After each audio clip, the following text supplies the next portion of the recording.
Good morning बच्चों। आज हम देखेंगे दूसरी इकाई का पाठ नंबर 7 शिष्टाचार। इसके लेखक हैं भीष्म साहनी।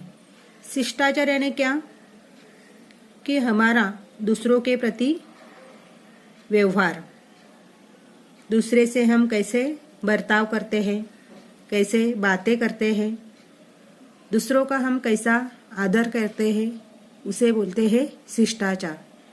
देखते हैं लेखक का परिचय। भीष्म साहनी, इनका जन्म 8 अगस्त 1915 में रावलपिंडी अविभाजित भारत में हुआ। उनका मृत्यु 11 जुलाई 2003 में। उनका परिचय। बहुमुखी प्रतिभा के धनी भीष्म साहनी जी ने सामाजिक विषमता, संघर्ष, मानवीय करुणा, मानवीय मूल्य, नैतिकता को अपनी लेखनी का आधार बनाया है।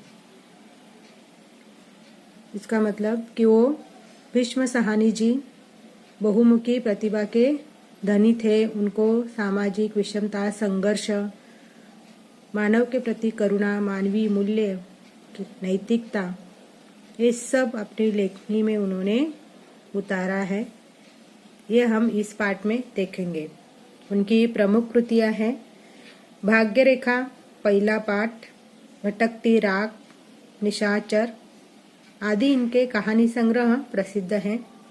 झरोके, तमस, कुंतो, नीलू, नीलिमा, नीलोफर आदि उपन्यास हैं, ये प्रसिद्ध हैं। कबीरा खड़ा बाजार में, माधवी आदि ये नाटक उनके बहुत फेमस हैं।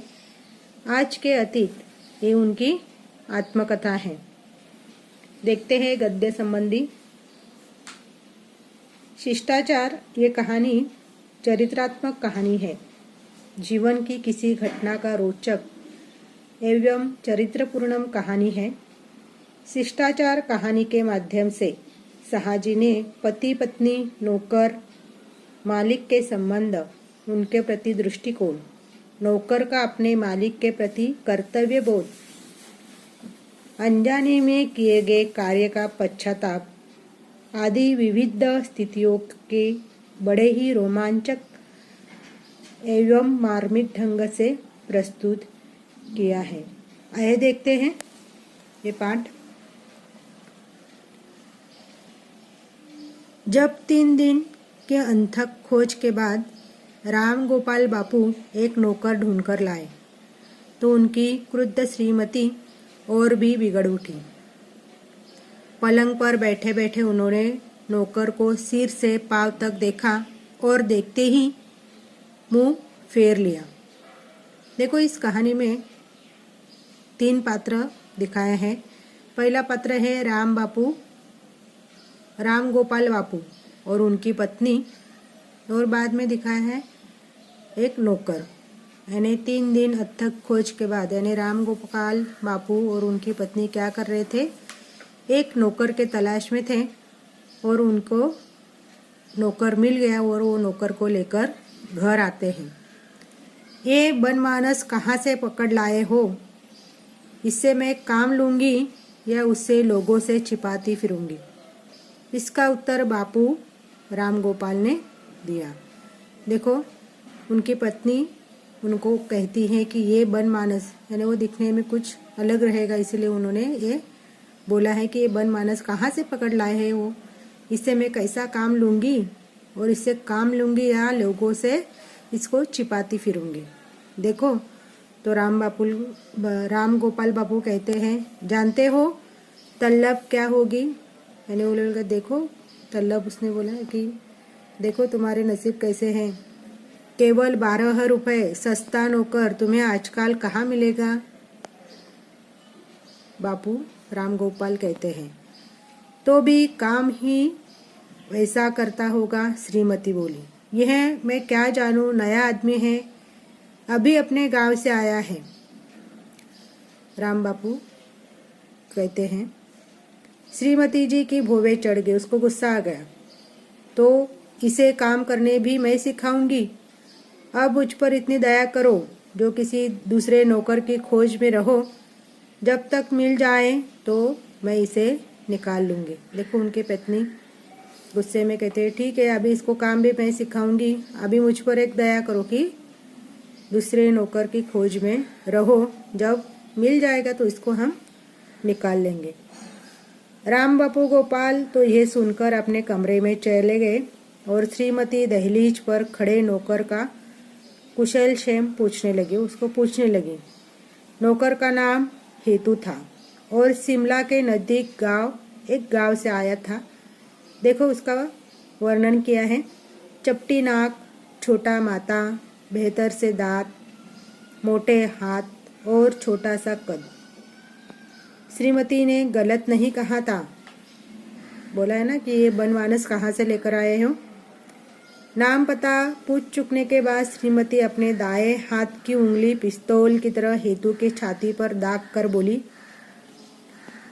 आप दोनों कान खोलकर सुन लो। वो उसको नौकर को कहती है, उसका नाम था हेतु, कि दोनों कान खोलकर सुन लो। जो यहाँ चोरी चकारी की तो सीधा हवालत पे भिजवा दूंगी। जो यहाँ काम करना है तो पाई पाई का हिसाब ठीक देना होगा। ऐसी धमकी वो हेतु को देती है। श्रीमती जी का विचार नौकरों के बारे में वही कुछ था जो अक्सर लोगों का है कि सब झूठे, गलिंच और लंपट होते हैं। लंपट यानी क्या? चरित्रहीन, गलीज यानी गंदा। ऐसी उसकी सोच थी।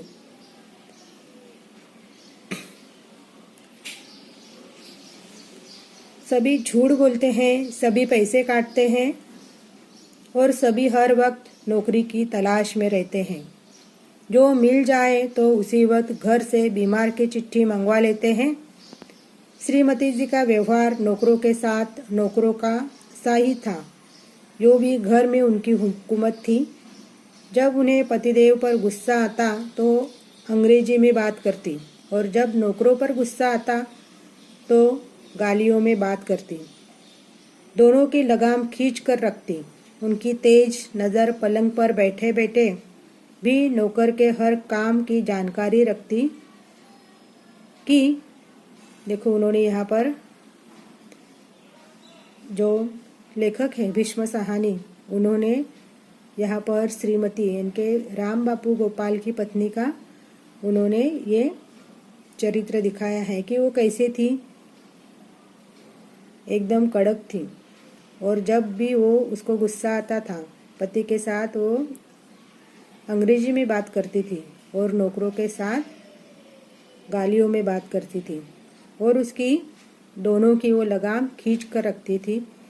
वो उसकी नज़र इतनी तेज थी कि वो पलंग पर बैठते बैठते ही किचन में नौकर जो काम कर रहा है वो क्या कर रहा है वो सब वो देखती थी। और वो क्या कर बोलती थी उसके प्रति, नौकर के प्रति उसके मन में क्या भावना थी कि ये सब झूठे, गलीज, लंपट और क्या रहते हैं, चोर रहते हैं। और हर एक टाइम पे वो जो नौकर रहते हैं वो क्या करते हैं, नौकरी के तलाश में रहते हैं। इसीलिए उसको नौकरों के ऊपर विश्वास नहीं था।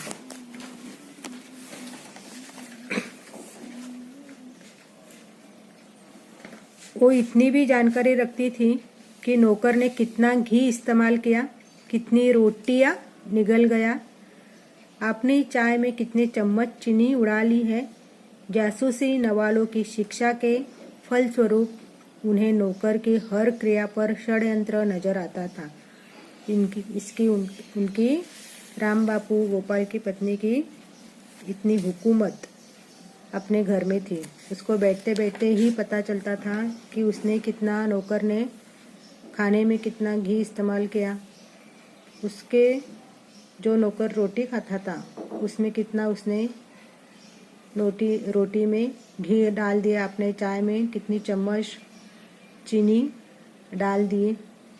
ये सब वो देखती थी और उसको हर एक टाइम पे उसको ऐसा लगता था कि नौकर क्या कर रहा है, हर एक टाइम षड्यंत्र कर रहा है, कुछ तो साजिश कर रहा है, ऐसा उसको लगता था। काम चलने लगा। हेतु अरूप तो था ही, उस पर उजड़ और गवार भी निकला। उसके मोटे मोटे स्थूल हाथों से कांच के ग्लास टूटने लगे, पर्दों पर धब्बे पड़ने लगे और घर का काम अस्त व्यस्त रहने लगा। श्रीमती दिन में 10-10 बार उसे नौकरी से बर्खास्त करती, पर तभी भी हेतु की पीठ मजबूत थी। दिन काटने लगे और राम बापू गोपाल की खोज में दूसरे नौकर के लिए शिथिल पड़ने लगे। नौकर उज्जड़ और अरूप था, पर दिन में केवल 2 बार खाता था। उस पर वेतन केवल 12 रुपये।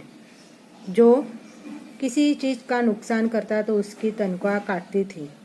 दिन बीतने लगे, हेतु के कपड़े मैले होकर जगह जगह से फटने लगे, मुंह का रंग और गहरे होने लगा और गांव का भोला धीरे धीरे एक शहरी नौकर में तब्दील होने लगा। इसी तरह 3 महीने बीत गए।